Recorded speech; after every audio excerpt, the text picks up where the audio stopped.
ನಂಬದ ಮನುಷ್ಯ ಹೇಗೆ ಮಾಡಿದ್ದಾನೆ ಎಂದು ಕೂಡ ಖಂಡಿತವಾದಂಥ ಆಧಾರಗಳನ್ನು ಕೊಟ್ಟಿದ್ದಾನೆ. ಹೇಗೆ ಮಾಡಿದ್ದಾನೆ? ಮಣ್ಣಿನ ಮೂಲಕ ಮನುಷ್ಯನನ್ನು ರೂಪಿಸಿ ಆ ಮನುಷ್ಯನ ಮೂಗಿನಲ್ಲಿ ಜೀವಾಶ್ವಾಸವನ್ನು ಊದಿದನು. ಆಗ ಮನುಷ್ಯನು ಬದುಕುವ ಜೀವಾತ್ಮ ಆದನು. ಮನುಷ್ಯನು ಬದುಕುವ ಜೀವಾತ್ಮ ಆದನು. ಮನುಷ್ಯನನ್ನು ಉಂಟು ಮಾಡಿ ಎಲ್ಲಿ ಇರಿಸಿದ್ದಾನೆ ಅಂತ ನೋಡುವಾಗ 8ನೇ ವಚನ ನೋಡಿ.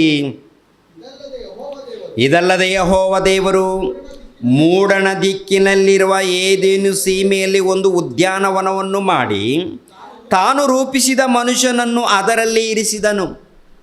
ಇವಾಗ ಪುರುಷನನ್ನು ಎಲ್ಲಿ ಉಂಟು ಮಾಡಿದನು, ಯಾವ ಸ್ಥಳ ಅಂತ ನೋಡುವಾಗ ಯಾವ ಸ್ಥಳ ಎನ್ನುವಂತೂ ಹೇಳಿಲ್ಲ ಅಲ್ಲಿ.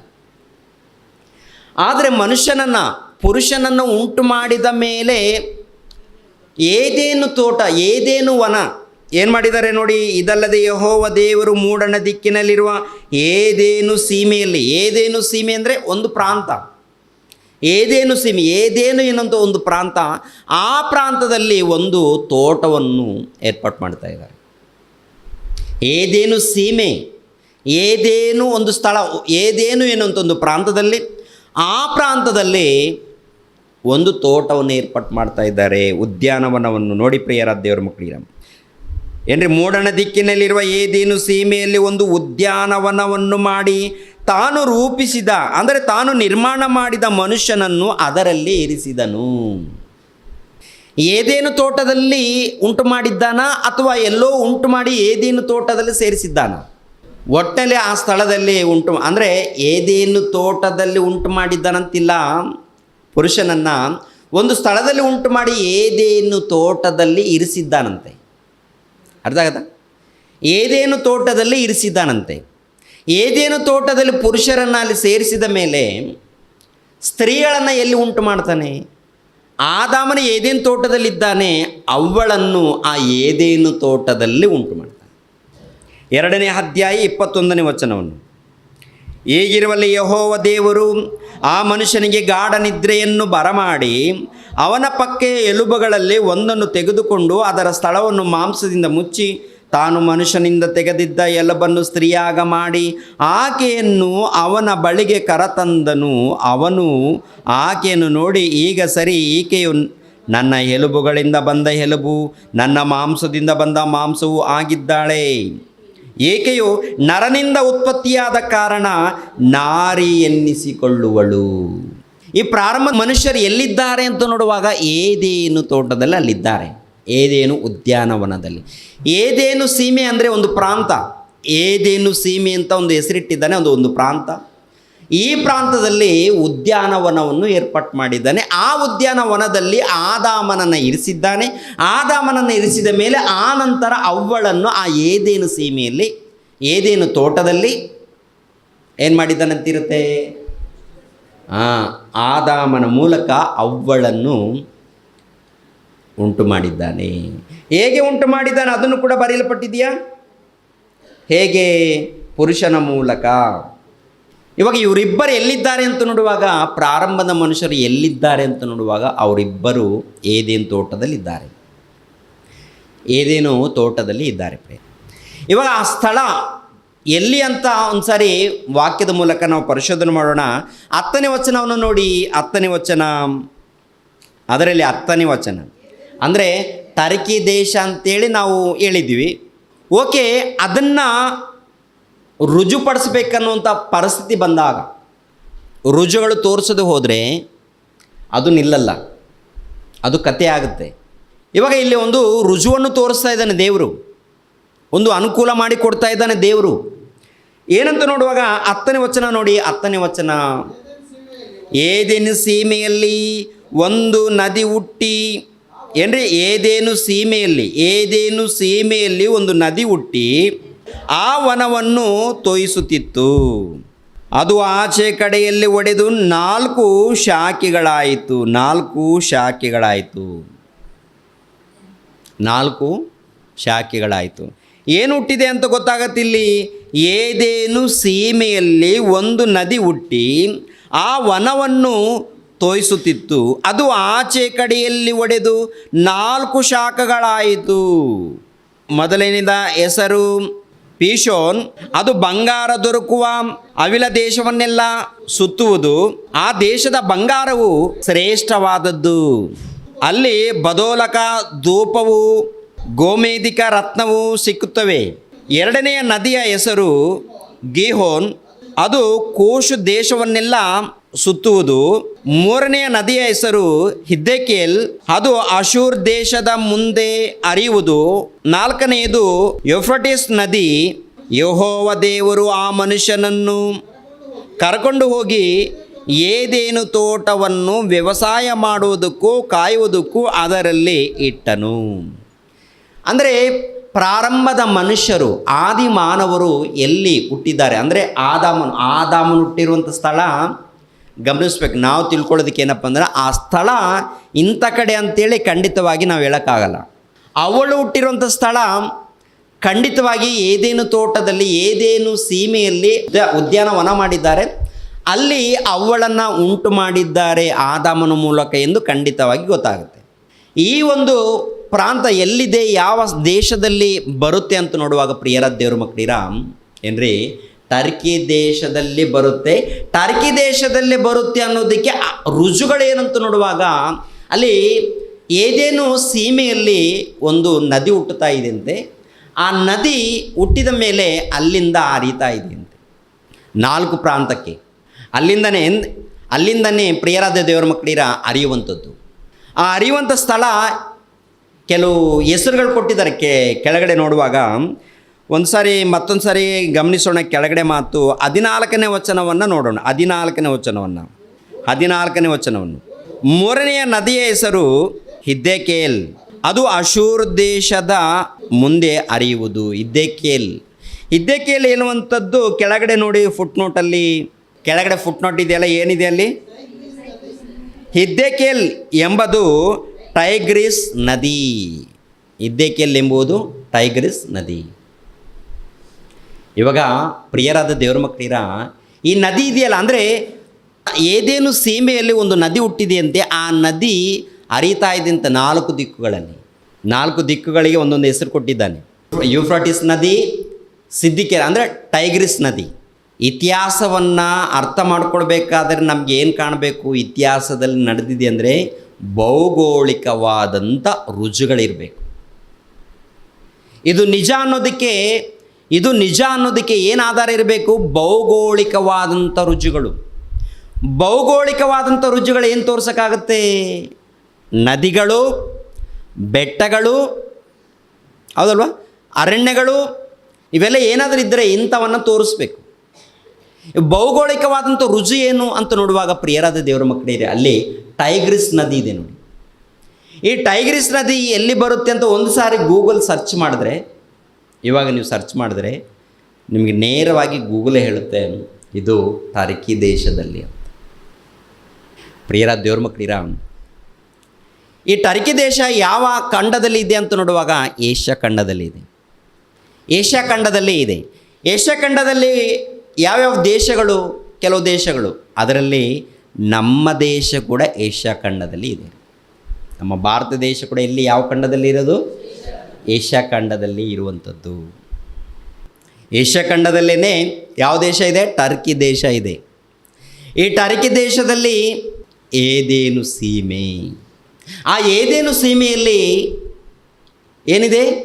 ಒಂದು ನದಿ ಹುಟ್ಟಿದೆ.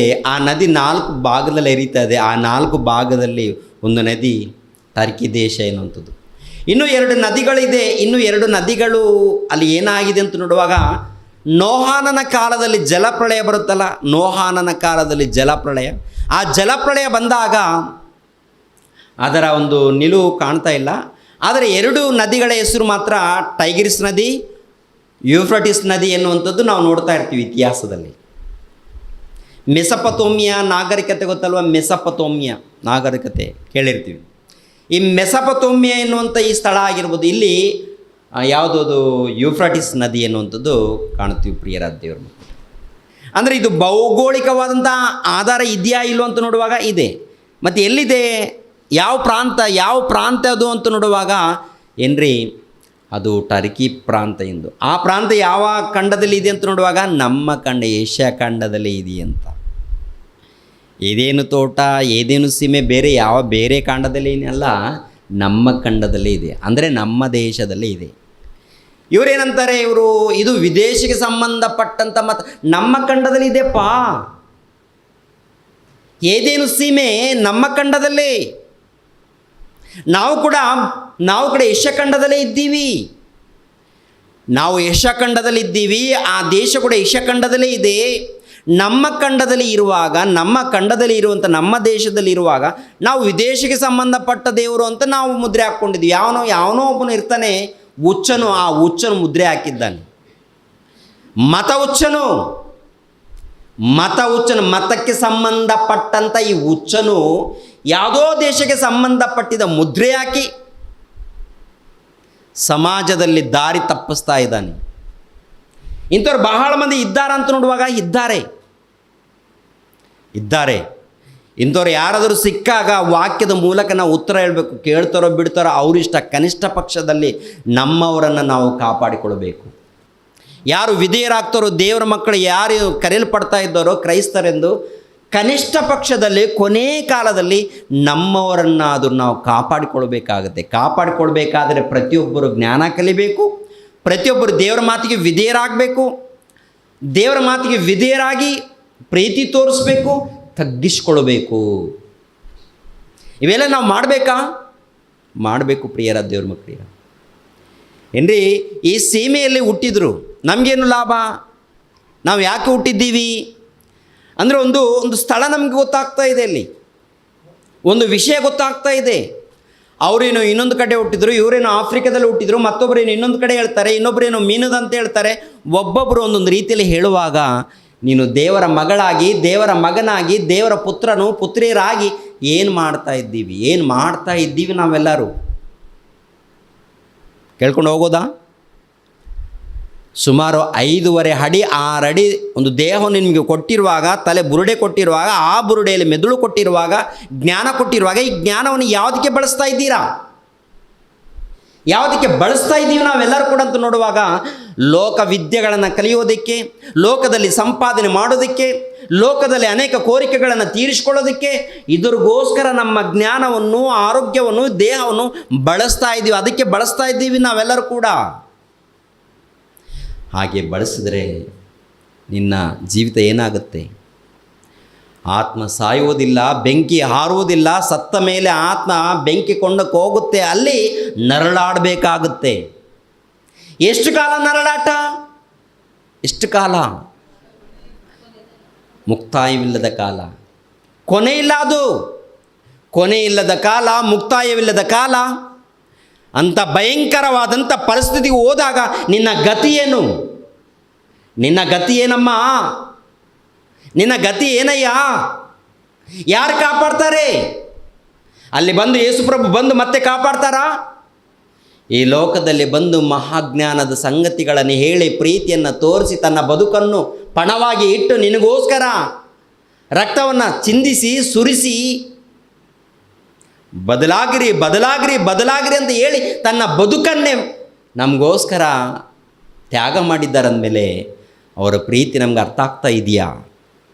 ಹೋಗಲಿ, ನಮ್ಮ ಕ್ರೈಸ್ತರಿಗೆ ಏನಾದರೂ ಅರ್ಥ ಆಗಿದೆಯಾ? ನಮ್ಮ ಕ್ರೈಸ್ತರಿಗೆ ಏನಾದರೂ ಅರ್ಥ ಆಗಿದೆ ಅಂತ ನೋಡುವಾಗ ಅರ್ಥ ಆಗಿಲ್ಲ ರೀ, ಅರ್ಥ ಮಾಡಿಕೊಳ್ತಾ ಇಲ್ಲ ರೀ. ಗೋಡೆಗಳು ಸೈತಾನ ಏನು ಮಾಡಿದ್ದಾನಂತ ನೋಡುವಾಗ ದೊಡ್ಡ ದೊಡ್ಡ ಕೋಟೆ ಕೊತ್ತಲಗಳನ್ನು ಕಟ್ಟಿಬಿಟ್ಟಿದ್ದಾನೆ. ಅನ್ಯರಿಗೇನು ಒಂದು ರೀತಿಯಲ್ಲಿ ಕೋಟೆ ಕೊತ್ತಲಗಳನ್ನು, ಅಂದರೆ ಜಾತಿಯೆಂದು, ಮತವೆಂದು, ಕುಲವೆಂದು, ಅಂಥವರೆಂದು, ಇಂಥವರೆಂದು, ಹಣ ಎಂದು, ಉದ್ಯೋಗವೆಂದು. ಅಲ್ಲಿ ನಮ್ಮ ಮಧ್ಯದಲ್ಲಿ ಏನಂತ ನೋಡುವಾಗ ನಮ್ಮ ಮಧ್ಯದಲ್ಲೂ ಕೂಡ ನಮ್ಮದೊಂದು ಸಭೆ ಅಂತೇಳಿ ದೊಡ್ಡದೊಂದು ಕೋಟೆಗಳನ್ನು ಕಟ್ಟಿ ಅಲ್ಲಿಗೆ ಹೋಗಬಾರ್ದು, ಇಲ್ಲಿಗೆ ಹೋಗಬಾರ್ದು, ಅಲ್ಲಿಗೆ ಹೋಗಬಾರ್ದು ಎನ್ನುವಂಥ ಅಧಿಕಾರ ಯಾರಿಗಿದೆ ರೀ ಪ್ರಿಯರಾದ ದೇವ್ರ ಮಕ್ಕಳಿಗೆ? ದೇವರಿಗೆ ಮಕ್ಕಳಲ್ವಾ?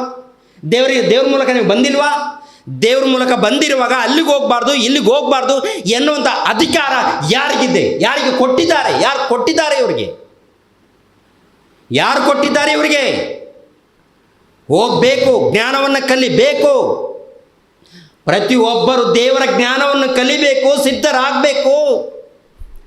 ದೇವ್ರಿಗೋಸ್ಕರ ಜೀವಿಸ್ಬೇಕು ನೀವು. ದೇವ್ರಿಗೋಸ್ಕರ ಬದುಕದು ಹೋದರೆ ಏನಯ್ಯ ನಿನ್ನ ಗತಿ ಏನು? ಯಾರು ನಿನ್ನನ್ನು ಕಾಪಾಡ್ತಾರೆ? ಯಾರು ನಿನ್ನನ್ನು ರಕ್ಷಿಸ್ತಾರೆ? ಯಾರು ನಿನ್ನನ್ನು ರಕ್ಷಿಸುವಂಥದ್ದು? ಅದಕ್ಕೆ ಪ್ರಭುವಾಗಿರುವಂಥ ಯೇಸು ಕ್ರಿಸ್ತರು ಎಲ್ಲರೂ ನನ್ನ ಬಳಿಗೆ ಬನ್ನಿ, ನನ್ನ ಬಳಿಗೆ ಬನ್ನಿ. ಯಾರ ಬಳಿಗೆ ಹೋಗಿದ್ದೀವಿ ನಾವು? ಮನುಷ್ಯರ ಬಳಿಗೆ ಹೋಗಿದ್ದೀವಿ. ಮನುಷ್ಯರನ್ನು ನಂಬಬೇಡಿ, ಮನುಷ್ಯರನ್ನು ಪ್ರೀತಿಸಿ ಅಷ್ಟೇ. ಅವರನ್ನು ನಂಬಿ ಕುಳಿತುಕೊಳ್ಬೇಡಿ, ಅವರನ್ನು ನಂಬಿ ಕುಳಿತುಕೊಳ್ಬೇಡಿ. ಇವರೇ ಏನು ಯಾರು ದಾರಿ ತೋರಿಸಲ್ಲ, ನಿನಗೆ ದಾರಿ ತೋರಿಸೋರು ಒಬ್ಬರೇ ಒಬ್ಬರು, ಅವರೇ ಶಕ ಪುರುಷನಾಗಿರುವಂಥ ಯೇಸು ಕ್ರಿಸ್ತರು. ಅವರೇ.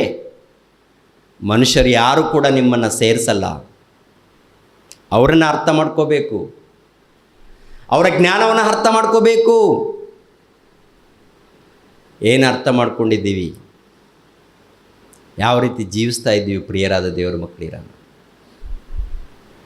ಸೈತಾನ್ ದೊಡ್ಡ ಗೋಡೆಗಳನ್ನು ಕಟ್ಟಿದ್ದಾನೆ. ಇದಕ್ಕೆ ಆಲೋಚನೆ ಮಾಡುವಾಗ ನಾವೆಲ್ಲರೂ ಒಂದು ಸ್ಥಳದಿಂದ ಬಂದಿದ್ದೇವೆ ಪ್ರಿಯರೇ, ಒಂದು ಸ್ಥಳದಿಂದ ಅಭಿವೃದ್ಧಿಯಾಗಿದ್ದೇವೆ. ಆದಿಕಾಂಡ 11ನೇ ಅಧ್ಯಾಯ 1ನೇ ವಚನವನ್ನು ನೋಡಿ. ಆದಿಕಾಂಡ 11ನೇ ಅಧ್ಯಾಯ, ಆದಿಕಾಂಡ 11ನೇ ಅಧ್ಯಾಯ. ಜನ ಎಲ್ಲ ಕೂಡ ಎಲ್ಲಿಂದ ಹೊರಡ್ತಾ ಇದ್ದಾರೆ ಅಂತ ನೋಡುವಾಗ ಏನ್ರಿ ಇಲ್ಲಿ ಗೊತ್ತಾಗುತ್ತೆ. ಓದಪ್ಪ. ಲೋಕದವರೆಲ್ಲರಿಗೂ ಒಂದೇ ಭಾಷೆ ಇತ್ತು, ಭಾಷಾ ಭೇದವೇನೂ ಇರಲಿಲ್ಲ. ನೋಡಿದ್ರೆ ಪ್ರಾರಂಭದಲ್ಲಿ ನೋಡುವಾಗ ಏನ್ರಿ ಇವರೆಲ್ಲರೂ ಅಭಿವೃದ್ಧಿ ಆಗ್ತಾ ಇದ್ದಾರೆ. ನೋಹಾನನ ಕಾಲದಲ್ಲಿ ಆಲ್ರೆಡಿ ಜಲಪ್ರಳಯ ಬಂದಿದೆ, ಅನೇಕರು ಮರಣ ಹೊಂದಿದ್ದಾರೆ, ಕೇವಲ 8 ಮಂದಿ ಮಾತ್ರ ಉಳ್ಕೊಂಡಿದ್ದಾರೆ. ಅವ್ರ ಮೂಲಕ ಮತ್ತೆ ಜನ ಅಭಿವೃದ್ಧಿ ಆಗ್ತಾ ಇದ್ದಾರೆ. ಅಭಿವೃದ್ಧಿ ಆದಾಗ ಜನರು ನೋಡುವಾಗ ಪ್ರಿಯರಾದ ದೇವ್ರ ಮಕ್ಕಳಿರ, ಅವರ ಮಧ್ಯದಲ್ಲಿ ಒಂದೇ ಭಾಷೆ, ಎಲ್ಲರೂ ಒಂದೇ ಜನಾಂಗದವರು, ಒಂದೇ ಜನಾಂಗ, ಅವರ ಮಧ್ಯದಲ್ಲಿ ಒಂದೇ ಭಾಷೆ ಇದೆ. ಏನು ಮಾಡ್ತಾ ಇದ್ದಾರೆ ಅಂತ ನೋಡುವಾಗ ಅಲ್ಲಿ ನೋಡಿ, ಗಮನಿಸ್ರಿ. ಅವರು ಪೂರ್ವ ದಿಕ್ಕಿಗೆ ಮುಂದೆ ಮುಂದೆ ಪ್ರಯಾಣ ಮಾಡುತ್ತಿರುವಾಗ ಶಿನಾರು ದೇಶದಲ್ಲಿ ಬಯಲು ಸೀಮೆ ಸಿಕ್ಕಲು ಅಲ್ಲೇ ವಾಸ ಮಾಡಿಕೊಂಡು ತಮ್ಮೊಳಗೆ ಬನ್ನಿ, ಒಳ್ಳೊಳ್ಳೆ ಸುಟ್ಟ ಇಟ್ಟಿಗೆಗಳನ್ನು ಮಾಡೋಣ, ಒಂದು ಪಟ್ಟಣವನ್ನು, ಆಕಾಶವನ್ನು ಮುಟ್ಟುವ ಗೋಪುರವನ್ನು ಕಟ್ಟಿ ದೊಡ್ಡ ಹೆಸರನ್ನು ಪಡೆಯೋಣ. ಹೀಗೆ ಮಾಡಿದರೆ ಭೂಮಿಯ ಮೇಲೆಲ್ಲ ಚದುರುವುದಕ್ಕೆ ಆಸ್ಪದವಾಗುವುದಿಲ್ಲ ಅಂದುಕೊಂಡರು. ಅಂದರೆ ಪ್ರಾರಂಭದಲ್ಲಿ ನೋಡುವಾಗ ಒಂದೇ ಜನಾಂಗ, ಪ್ರಾರಂಭದಲ್ಲಿ ನೋಡುವಾಗ ಒಂದೇ ಭಾಷೆ. ಇವಾಗ ಪ್ರಪಂಚ ದೇಶದಲ್ಲಿ ಸಾವಿರಾನುಗಟ್ಟಲೆ ಭಾಷೆಗಳಿದೆ ರೀ, ಎಷ್ಟೋ ಭಾಷೆಗಳಿದೆ ರೀ ಪ್ರಿಯರಾದ ದೇವರ ಮಕ್ಕಳಿರ. ಪ್ರಾರಂಭದಲ್ಲಿ ಆದಿ ಮಾನವರನ್ನು ಗಮನಿಸುವಾಗ ಒಂದೇ ಭಾಷೆ, ಅವರೆಲ್ಲರೂ ಒಂದೇ ಜನಾಂಗ, ಎಲ್ಲಿಗೋದ್ರೂ ಕೂಡ ಒಂದೇ ಜನಾಂಗ, ಎಲ್ಲಿಗೋದ್ರು ಅವ್ರು ಎಲ್ಲಿದ್ದರೂ ಕೂಡ ಜನಾಂಗ ಒಂದೇ, ಅವರ ಮಧ್ಯದಲ್ಲಿ ಭಾಷೆ ಒಂದೇ. ಏನಾಗತ್ತೆ ಅಂತ ನೋಡುವಾಗ 5ನೇ ವಚನ ನೋಡಿ. ನರಪುತ್ರರು ಕಟ್ಟುತ್ತಿದ್ದ ಆ ಪಟ್ಟಣವನ್ನು, ಗೋಪುರವನ್ನು ನೋಡುವುದಕ್ಕೆ ಯೆಹೋವನು ಇಳಿದು ಬಂದನು. ನೋಡಿದ ಮೇಲೆ ಆತನು, ಇವರು ಒಂದೇ ಜನಾಂಗ, ಇವರೆಲ್ಲರಿಗೆ ಒಂದೇ ಭಾಷೆ, ಪ್ರಾರಂಭದಲ್ಲಿ ಇಷ್ಟು ದೊಡ್ಡ ಕೆಲಸ ಮಾಡೋರಾಗಿರಲು ಮುಂದೆ ಏನು ಯೋಚನೆ ಮಾಡಿದರು ಅಂದರೆ ದೇವರೇ ಆಶ್ಚರ್ಯ ಪಡ್ತಾ ಇದ್ದಾರೆ. ಮನುಷ್ಯರು ಕಟ್ಟುವಂಥ ಭವನ, ಮನುಷ್ಯರು ಕಟ್ಟುವಂಥ ಗೋಪುರವನ್ನು ನೋಡಿ.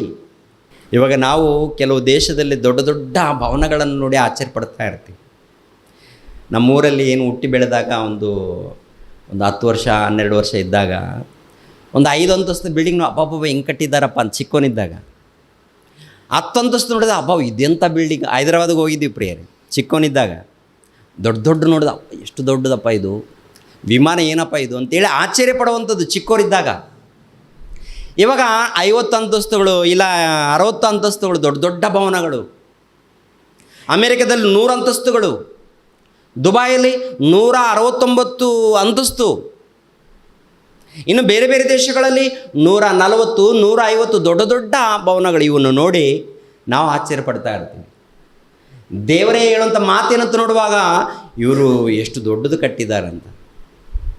ಮೇಲ್ಗಡೆ ಮಾತು ಪ್ರಿಯರಾದ ದೇವರ ಮಕ್ಕಳಿರ 3ನೇ ವಚನ. ತಮ್ಮೊಳಗೆ ಬನ್ನಿ, ಒಳ್ಳೊಳ್ಳೆ ಸುಟ್ಟ ಇಟ್ಟಿಗೆಗಳನ್ನು ಮಾಡೋಣ, ಒಂದು ಪಟ್ಟಣವನ್ನು, ಆಕಾಶವನ್ನು ಮುಟ್ಟುವ ಗೋಪುರವನ್ನು ಕಟ್ಟೋಣ. ಆಕಾಶವನ್ನು ಮುಟ್ಟುವಷ್ಟು ಅಂತೆ. ಎಷ್ಟು ದೊಡ್ಡದಿರ್ಬೋದು ಪ್ರಿಯರೇ. ಅಲ್ಲಿ ಕೆಳಗಡೆ ನೋಡುವಾಗ ದೇವರೇ ಇಷ್ಟು ದೊಡ್ಡ ಕೆಲಸ ಮಾಡಿದ್ದಾರೆ ಅಂದರೆ ಇವ್ರು ಏನು ಅಂದ್ಕೊಂಡ್ರು ಕೂಡ ಮಾಡ್ತಾರೆ ಇವರು ಅಂಥೇಳಿ ಅಲ್ಲಿ ಒಂದು ಬೇರೆ ಪ್ಲ್ಯಾನ್ ಮಾಡ್ತಾರೆ ಅವರು. ಅಂದರೆ ಎಷ್ಟಿರ್ಬೋದು ಅಂದಾಜಾಗಿ ಅಂತ ನೋಡುವಾಗ, ಮತ್ತು ಇತಿಹಾಸದಲ್ಲೇ ಅವ್ರು ಹೇಳ್ತಾರೆ ಪ್ರಿಯರ ದೇವ್ರ ಮಕ್ಕಳು, ಸುಮಾರು 8,000 ಅಡಿ 8,000 ಅಡಿದಷ್ಟು ಎತ್ತರ ಇದೆಯಂತೆ. 8,000 ಅಂದರೆ 1000 ಅಡಿಗೆ 100 ಅಂತಸ್ತು. ಸುಮ್ಮನೆ ನಮ್ಮ ಅಂದಾಜು ಪ್ರಕಾರ, ಅದು ನಿಜನೋ ಸುಳ್ಳೋ ಗೊತ್ತಿಲ್ಲ, ಒಟ್ಟಲ್ಲಿ ದೊಡ್ಡದಾಗಿ ಮಾತ್ರ ಕಟ್ಟಿದ್ದಾರೆ. ಇತಿಹಾಸಕಾರರು ಇತಿಹಾಸದಲ್ಲಿ ಬರೆದಿರುವಂಥದ್ದು ಏನಪ್ಪ ಅಂತ ನೋಡುವಾಗ ಸುಮಾರು